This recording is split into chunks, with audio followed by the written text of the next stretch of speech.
There was a reason for that, and that will become a little more obvious towards the end of the video. So, stay tuned.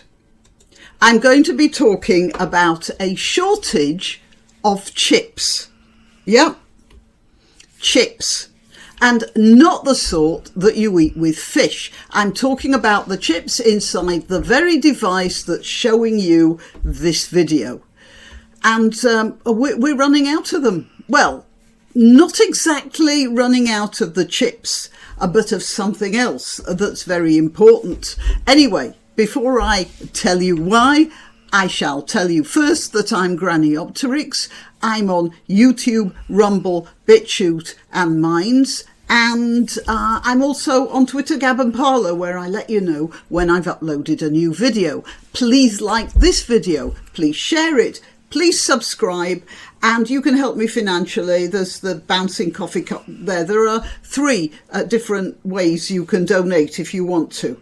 All the links I've spoken about are in the description. Right, back to the chips. Let me take you by the hand and lead you to a little town in Ukraine called Mariupol. Now, I should think most of us could find Ukraine on a map in a general sort of way, but many of us wouldn't have known where Mariupol was. Well, it's been pretty much bombed flat, so I don't actually know how much is left. Just a minute. I can't see that article. You see, I've got a couple of articles here on the display I want to show you. Anyway, we should all know by now about the gigantic steelworks there, because it was amongst the biggest in the world. I think it was the biggest in the world, at least for rolled steel, whatever that is.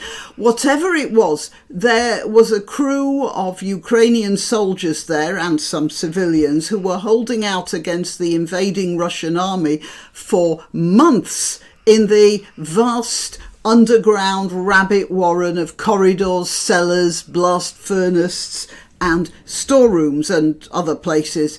And that, you know what, that's the stuff good movies are made of, isn't it? Except you'd have to have that as a spaceship rather than a steelworks. But yeah, some film producer, you can definitely do that.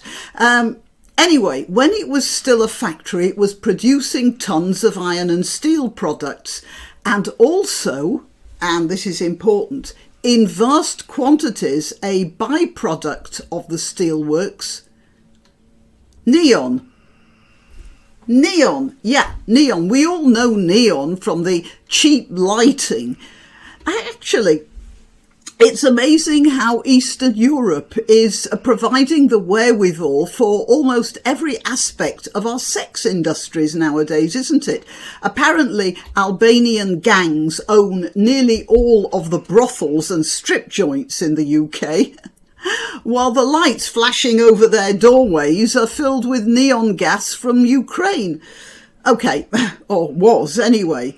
That's what you might call a side issue, whatever. Well, for most of us, the important bit is that neon is what's called a process gas, and you need it to make silicone chips. You can't make silicone chips without neon. And Mariupol, which made, this absolutely astonished me, about 50, they said something like between 50 and 70% of the world's neon supply came from Mariupol. Anyway, here's one article on the subject, and that's the one I was looking for before. Will the neon shortage cripple computer chip production? Oh, come on. There you are.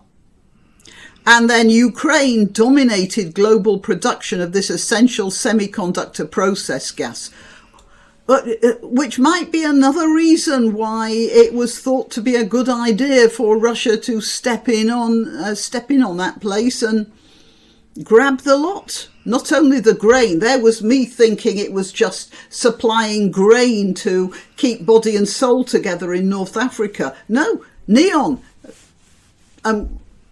silicone chips. Goodness me. And looking at this publication here, you can tell it's an engineering publication, can't you? Just look at the graphics on this thing. You know, there was a Yellow Pages joke. Well, the engineers didn't think it was a joke. It took them years to get Yellow Pages to change it. Over here in the UK, if you looked up engineering in Yellow Pages, you got the entry, engineers, and then underneath in brackets, C, boring. Yeah, well, I mean, the graphics on this are dreadful. Let's try another one. Here's R&D World, why there's a neon shortage and why it matters. Here you are.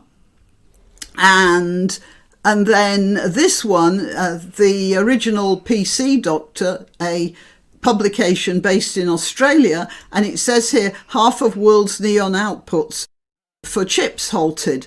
The Russian invasion of Ukraine has caused the world's neon supply, to take a big hit as two of Ukraine's largest neon suppliers have halted their operation.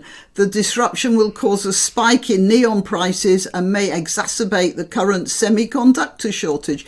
You see, all the people in the computer industry were getting really nervous about it. These were all from around spring last year. And then we have a little better news here. Automo blog. Will the chip shortage end in 2023? And it's a lot more hopeful. Obviously, manufacturers are finding new sources, but there is a lesson to be learnt, and that is how interconnected our world is. Just look at all of this. Some steel factory in Ukraine and all over the world, they're having to cut production. And just look, the very device you're watching this on, the device I'm making it on, the camera I'm using, my mobile phone, my fridge, my car, everything. We all depend on these things. And anyone getting a how would you say this? Anyone getting an unfriendly stranglehold on the world's neon supply is in a very powerful position. Anyway, meanwhile, the Russians apparently are cannibalizing chips from their washing machines because they can't get new chips.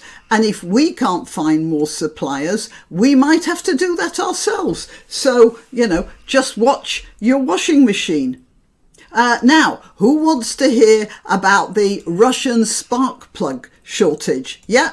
That's causing a few difficulties in their aviation industry because they don't make their own spark plugs. We're just getting a lot of shortages, aren't we? There was a thing about tomatoes here recently when suddenly there weren't any tomatoes on the supermarkets. And that might have been the weather, or it might have been disruption caused by all sorts of supply problems. But the takeaway tomatoes. The takeaway I have from all of this is, if we don't want shortages, and if you don't want the height of your entertainment to be watching Granny taking her cardigan off, then we better stop making war on each other, hadn't we?